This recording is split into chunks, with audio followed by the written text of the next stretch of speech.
Hey guys, स्वागत है आपका मेरे इस यूट्यूब चैनल पे। और आज हम बात करने वाले हैं वर्ष 2012 में बनी एक हॉलीवुड मूवी होटल ट्रांसिल्वेनिया की। मूवी की शुरुआत होती है और हमें एक छोटी बच्ची को दिखाया जाता है जिसका नाम मैविस है। हम देखते हैं कि उसके पास एक भयानक सा ड्रैकुला आता है। इससे पहले कि वो ड्रैकुला मैविस को कुछ नुकसान पहुंचाता, हमें पता चलता है कि वो ड्रैकुला मैविस के पापा हैं और मैविस एक छोटी ड्रैकुला है। वो ड्रैकुला अपनी बेटी से बहुत प्यार करता है। वो अपनी बेटी को दुनिया वालों की नज़रों से बचाकर रखना चाहता है। वो चाहता है कि उसकी बेटी कभी भी घर से बाहर ना निकले। इसलिए वो एक इंजीनियर को बुलाता है ताकि वो एक ऐसे कैसल का निर्माण करवाए जहाँ पर उसकी बेटी के लिए हर सुविधा उपलब्ध हो। वो ड्रैकुला अपनी बेटी को बताता है कि दुनिया वाले बिल्कुल भी अच्छे नहीं हैं। इंसान बहुत ही बेरहम और बुरे होते हैं। वो हमारे दुश्मन हैं। ये सुनकर ड्रैकुला की बेटी काफ़ी डर जाती है, लेकिन ड्रैकुला उसे कहता है कि तुम डरो मत, मैं हमेशा तुम्हारे साथ रहूँगा। वो अपनी बेटी को चमगादड़ बनना भी सिखाता है जो ड्रैकुला की पहचान होती है। अब कुछ दिनों के बाद वो इंजीनियर ड्रैकुला के पास आता है और उसे कहता है कि मैंने आपका कैसल बना दिया है और वो कैसल इतना सेफ है कि इंसान दूर दूर तक इसके आसपास भी नहीं भटक सकते, क्योंकि इस कैसल के चारों तरफ भयानक भयानक क्रिएचर्स, मॉन्स्टर्स और वैम्पायर्स पहरा दे रहे हैं। अब वो ड्रैकुला अपनी बेटी के 118वें जन्मदिन पर उस कैसल का उद्घाटन करना चाहता है जिसका नाम उसने होटल ट्रांसिल्वेनिया रखा है। अब वो समय आ चुका था जिस दिन उस होटल का उद्घाटन होने वाला था। हम देखते हैं कि उस होटल में दुनिया भर के क्रिएचर्स, मॉन्स्टर्स, वैम्पायर्स, भूत प्रेत आदि आते हैं। इस होटल में उन सभी के रहने के लिए एक अच्छी व्यवस्था होती है जिसे देखकर वो सभी काफ़ी खुश होते हैं। ड्रैकुला अपने सारे गेस्ट से कहता है कि इंसान अब काफ़ी खतरनाक हो गए हैं, वो काफ़ी मोटे हो रहे हैं ताकि वो हम सब पर हमला कर सके, लेकिन वो जानी दुश्मन हम तक कभी नहीं पहुंच सकते क्योंकि ये कैसल इंसानों की पहुंच से काफ़ी दूर है और पूरी तरह से सुरक्षित है और आप लोग यहाँ पर हर तरह से एंजॉय कर सकते हैं। ये सिर्फ और सिर्फ हम लोगों के लिए है। और वो ड्रैकुला सभी को विजिटिंग कार्ड देकर उस होटल में स्वागत करता है और कहता है कि कल मेरी बेटी की बर्थडे पार्टी है और आप लोगों का यहाँ पर स्वागत है।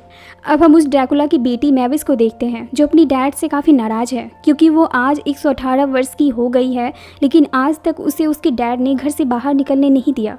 बाहरी दुनिया देखना जैसे उसके लिए सपने जैसा हो गया था। वो अपने डैड से कहती है कि मुझे पैराडाइज जाना है जहाँ पर आप और मॉम पहली बार मिले थे, लेकिन इस बार मैविस के डैड मान जाते हैं। वो मैविस से कहते हैं कि ठीक है चली जाओ, लेकिन अभी ज़्यादा दूर मत जाना, पास के ही गांव में जाओ, वहाँ तुम्हें ह्यूमंस मिल जाएंगे और तुम उन्हें देखकर वापस आ जाना। ये सुनकर मैविस काफ़ी खुश हो जाती है। तभी वहाँ पर उस ड्रैकुला के कुछ दोस्त आ जाते हैं। वो उससे कहने लगते हैं कि तुम ऐसा कैसे कर सकते हो, तुम अपनी बेटी को उन इंसानों के बीच अकेले कैसे भेज सकते हो, वो हमारे सबसे बड़े दुश्मन हैं। लेकिन उस ड्रैकुला के दिमाग में कुछ और ही चल रहा होता है। मैविस के जाते ही वो ड्रैकुला भी अपनी बेटी के पीछे पीछे जाने लगता है। अब मैविस पास के ही गाँव पहुँच जाती है जहाँ वो इंसानों से दोस्ती करने की कोशिश करती है। वो सबसे कहती है कि मैं तुमसे दोस्ती करने आई हूँ, मुझे गलत मत समझो, लेकिन वहाँ सारे इंसान उसके लिए गार्लिक ब्रेड और आग लेकर आगे बढ़ते हैं। मैविस ये देखकर काफ़ी डर जाती है और कहती है कि डैड सही कह रहे थे, इंसान बहुत बुरे होते हैं। लेकिन हमें पता चलता है कि ये सारी प्लानिंग ड्रैक की होती है। मैविस को जिन इंसानों ने डराया था दरअसल वो इंसान नहीं बल्कि जॉम्बी थे, जिसे ड्रैक ने इंसानों का हुलिया दे दिया था ताकि वो अपनी बेटी को इंसानों से ये कहकर दूर रख सके कि इंसान कितने बुरे होते हैं। अब ड्रैग अपनी बेटी के पास जाता है और वो अनजान बनकर अपनी बेटी से पूछता है, तुम्हें बाहरी दुनिया कैसी लगी, वो गाँव कैसा लगा। मैविस कहती है, आप सही थे डैड, इंसान बहुत बुरे होते हैं और मैं आपको छोड़कर अब कहीं नहीं जाऊंगी। ये सुनते ही ड्रैग को बहुत खुशी मिलती है क्योंकि उसका प्लान काम कर गया था। अब वो अपनी बेटी से कहता है, छोड़ो जाने दो उन बातों को, मैंने तुम्हारे लिए तुम्हारा फेवरेट केक बनवाया है और अब तुम जल्दी से पार्टी के लिए रेडी हो जाओ। और ये कहते ही ड्रैग वापस पार्टी हॉल में आ जाता है, जहाँ जाने पर ड्रैग को पता चलता है कि उसके मेहमानों के साथ उस पार्टी में एक इंसान भी आ चुका है, जिसे देखकर ड्रैग काफ़ी डर जाता है क्योंकि उसने अपने सारे दोस्तों से कहा था कि ये होटल इंसानों की पहुंच से बहुत दूर है और तुम लोग यहाँ पर बेफिक्र होकर एंजॉय कर सकते हो। उस इंसान का नाम जॉनी होता है। ड्रैग के पूछने पर वो बताता है कि मैंने इस जंगल के बारे में लोगों से बहुत सुना था और मैं ये सुनकर इस जंगल में घूमने आ गया। तभी मुझे जंगल में कुछ जलते हुए अजीब से इंसान दिखे, उनका पीछा करता हुआ मैं यहाँ तक आ गया और यहाँ पहुँचने के बाद मुझे पता चला कि यहाँ तो हॉरर थीम की पार्टी चल रही है। ड्रैग जॉनी से कहता है कि तुम्हें यहाँ से जाना होगा, अगर किसी को पता चला कि इस होटल में एक इंसान है तो मेरी इस होटल की रेपुटेशन पानी में मिल जाएगी और सभी मॉन्स्टर्स का मुझ पर से विश्वास उठ जाएगा। लेकिन जॉनी ड्रैग की बातों पर बिल्कुल ध्यान नहीं देता उसे तो बस यही लग रहा होता है कि इस होटल में हॉरर थीम पर पार्टी चल रही है और वो इस पार्टी को एंजॉय करना चाहता था। अब ड्रैक जॉनी को सबकी नज़रों से बचाने के लिए उसे हॉरर कॉस्ट्यूम पहना देता है।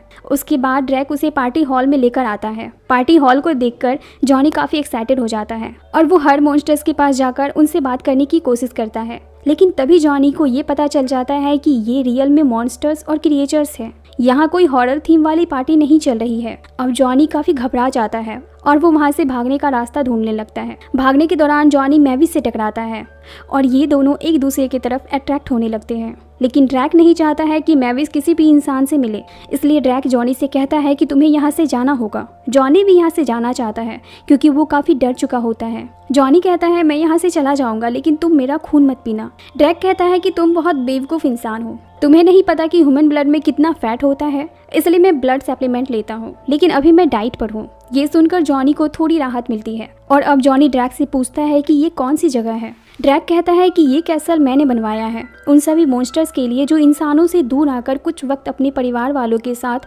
अपने असली रूप में आकर अपनी ज़िंदगी को जीना चाहते हैं। यहाँ वो आग, हथियार और इंसानों से बिल्कुल सुरक्षित है और सुकून से अपनी ज़िंदगी को जी सकते हैं। अब ड्रैक जॉनी को उड़ाकर वहाँ से बाहर ले जा रहा होता है, लेकिन तभी वहाँ पर मैविस आ जाती है।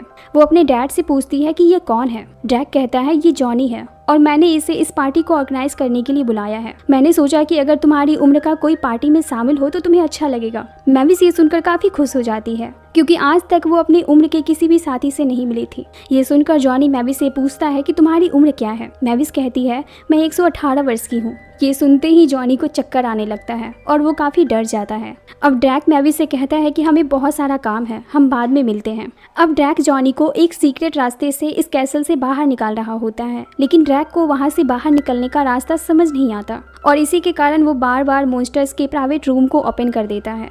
ये देखकर मॉन्स्टर्स को काफ़ी गुस्सा आता है। अब ड्रैक एक और दरवाज़ा खोलता है जहां फ्रैंक अपने दोस्तों के साथ पार्टी की प्रिपरेशन कर रहा होता है। ये लोग जॉनी को भी इसमें शामिल कर लेते हैं। जॉन देखता है कि सभी लोग बहुत ही बोरिंग सा म्यूजिक प्ले कर रहे हैं जिससे पार्टी का बिल्कुल भी मजा नहीं आ रहा होता है। ये देखकर जॉनी एक रॉक सॉन्ग गाता है जिसे सुनकर सभी मॉन्स्टर्स नाचने लगते हैं और खूब इंजॉय करते हैं। तभी फ्रैंक ड्रैक से पूछता है कि ये कौन है। इस पर ड्रैक उससे कहता है कि ये तुम्हारा ही दूर का कजन है जिसके बारे में तुम्हें नहीं पता। धीरे धीरे मैविस के बर्थडे की शुरुआत होने लगती है और सभी मॉन्स्टर्स बैठकर गेम खेल रहे होते हैं, लेकिन कोई भी मॉन्स्टर्स गेम को बिल्कुल भी एंजॉय नहीं कर रहा होता है क्योंकि ड्रैक के सारे गेम्स थीम बोरिंग थे। लेकिन जॉनी ये सब नोटिस कर लेता है और कहता है कि मुझे ही कुछ करना पड़ेगा। अब वो अपने बैग से स्केट बोर्ड निकालता है और सभी को उससे खेलना सिखाता है। वो स्विमिंग पूल में भी सभी के साथ बहुत अच्छे अच्छे गेम्स खेलता है जिससे सभी मॉन्स्टर्स काफ़ी इंजॉय करते हैं। लेकिन तभी ड्रैक नोटिस करता है कि पानी में जॉनी का कलर निकल रहा होता है और कुछ ही देर में वो इंसानों की तरह दिखने लगेगा। इसलिए ड्रैक उस स्विमिंग पूल का सारा पानी निकाल देता है और अब वो जॉनी को लेकर कैसल से बाहर आ जाता है और उसे कहता है कि तुम्हें यहाँ से जाना होगा। और वो जॉनी की याददाश्त मिटाने की भी कोशिश करता है, लेकिन जॉनी ने कॉन्टैक्ट लेंस पहना हुआ था इसलिए जॉनी की याददाश्त नहीं जाती। अब ड्रैक जॉनी को भगाने के लिए उसे डराने लगता है। ड्रैक की अजीब सी शक्ल देखकर जॉनी डर जाता है और वहाँ से जाने लगता है। लेकिन तभी वहाँ पर मैविस आ जाती है। वो जॉनी से कहती है कि चलो मैं तुम्हें कहीं ले चलती हूँ और जॉनी उसके पीछे पीछे जाने लगता है। मैविस उसे कैसल के सबसे टॉप पर ले जाती है जहाँ सनराइज होने वाला था। क्योंकि मैविस ड्रैकुला थी इसलिए उसे सूरज की रोशनी में जलन होने लगता है, इसलिए अब जॉनी उसे सनराइज देखने में मदद करता है। सनराइज देखते ही मैविस काफी इमोशनल हो जाती है क्योंकि बाहरी दुनिया की इस खूबसूरती से वो आज तक अनजान थी। वहीं हमें ड्रैक को दिखाया जाता है जो अपने दोस्तों के साथ नहा रहा था। सबके पूछने पर वो कहता है कि जॉनी को कोई जरूरी काम आ गया था इसलिए उसे जाना पड़ा। लेकिन तभी कैसल की छत टूटती है और जॉनी ड्रैक के गोद में आकर गिरता है। ड्रैक नहीं चाहता था कि जॉनी मैविस के बर्थडे पार्टी को अटेंड करे, इसलिए वो जॉनी को टेबल अरेंज करने का काम देता है। लेकिन ड्रैक देखता है कि जॉनी टेबल को सही से अरेंज नहीं कर पा रहा है, इसलिए ड्रैक अपने जादू से टेबल को उड़ा के अरेंज करने लगता है। ये देखकर जॉनी को काफी मजा आता है। अब ड्रैक और जॉनी टेबल पर बैठकर उड़ने लगते हैं और काफी मस्ती करते हैं। इन दोनों को काफी मजा आ रहा होता है। लेकिन इसी दौरान ड्रैक के शेफ का चूहा स्मेल करके पता लगा लेता है कि इस कैसल में एक इंसान है और ये दोनों जॉनी को बंदी बना लेते हैं। ड्रैक को ये एहसास हो चुका था कि जॉनी एक बहुत अच्छा लड़का है और ये पता चलते ही कि उसके शेफ ने जॉनी को बंदी बना लिया है। वो अपने सारे सोल्जर्स को उस शेफ को पकड़ने के लिए कहता है। इसी दौरान ड्रैक को मैविस से बात करने पर पता चलता है कि मैविस जॉनी को बहुत पसंद करती है। इधर सारे सोल्जर्स उस शेफ के पीछे पड़े हुए थे जो जॉनी को लेकर इधर उधर भाग रहा था और वो मौका देखकर जॉनी का एक नया डिश बनाने ही वाला था कि वहाँ पर ड्रैक आ जाता है और जॉनी को बचा लेता है। अब वो शेफ ड्रैक से कहने लगता है कि मैं सभी मॉन्स्टर्स को बता दूंगा कि यहाँ पर एक इंसान है और इस होटल में आज के बाद कोई नहीं आएगा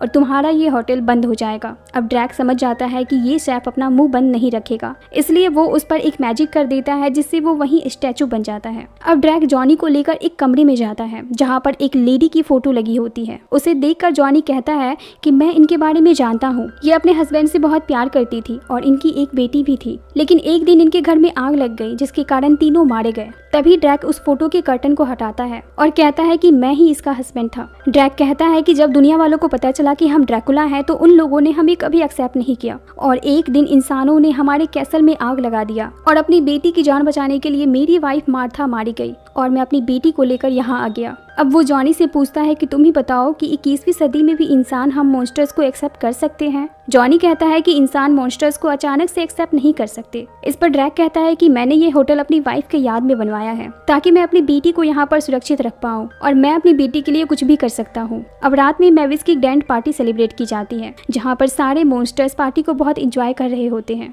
इसी दौरान मैविस और जॉनी को एहसास होता है कि ये दोनों एक दूसरे से प्यार करते हैं। ये नोटिस करते ही ड्रैक उन दोनों के बीच आ जाता है। ड्रैक भले ही जानता है कि जॉनी बहुत अच्छा लड़का है, लेकिन वो नहीं चाहता है कि मैविस किसी भी इंसान से प्यार करे। ये सब चल ही रहा होता है कि उस पार्टी में वो शेफ आ जाता है और वो सभी मॉन्स्टर से कहता है कि ड्रैक ने इस पार्टी में एक इंसान को बुलाया है और जॉनी एक इंसान है। ये सुनते ही सारे मॉन्स्टर्स को शॉक लग जाता है और सब इधर उधर भागने लगते हैं। ये सब सुनने के बाद मैविस जॉनी से कहती है कि मुझे कोई फर्क नहीं पड़ता कि तुम कौन हो, बस मैं तुम्हारे साथ रहना चाहती हूँ। लेकिन जॉनी को ड्रैक के लिए मैविस को हर्ट करना था, इसलिए वो मैविस से कहता है कि मैं तुम्हारे साथ नहीं रहना चाहता क्योंकि तुम मॉन्स्टर हो और मुझे मॉन्स्टर से काफी नफरत है। ये सुनते ही मैविस काफी हर्ट हो जाती है और वो उड़कर कैसल के टॉप फ्लोर पर चली जाती है। उसके पीछे पीछे ड्रैक भी वहाँ चला जाता है और मैविस से बात करने पर उसे एहसास होता है कि उससे बहुत बड़ी गलती हो गई। अब ड्रैक अपने सारे दोस्तों के पास जाता है और वो सबसे कहता है कि हमें मैविस के बर्थडे पार्टी के लिए जॉनी को वापस लाना होगा क्योंकि जॉनी एक अच्छा लड़का है। ये सुनते ही सारे मॉन्स्टर्स कहने लगते हैं कि मुझे तो जॉनी शुरू से ही पसंद था, लेकिन तुम्हें ही वो पसंद नहीं था। अब सारे मॉन्स्टर्स एक गाड़ी में बैठकर जॉनी को ढूंढने के लिए निकल पड़ते हैं, लेकिन उन्हें नहीं पता कि जॉनी कहाँ गया है।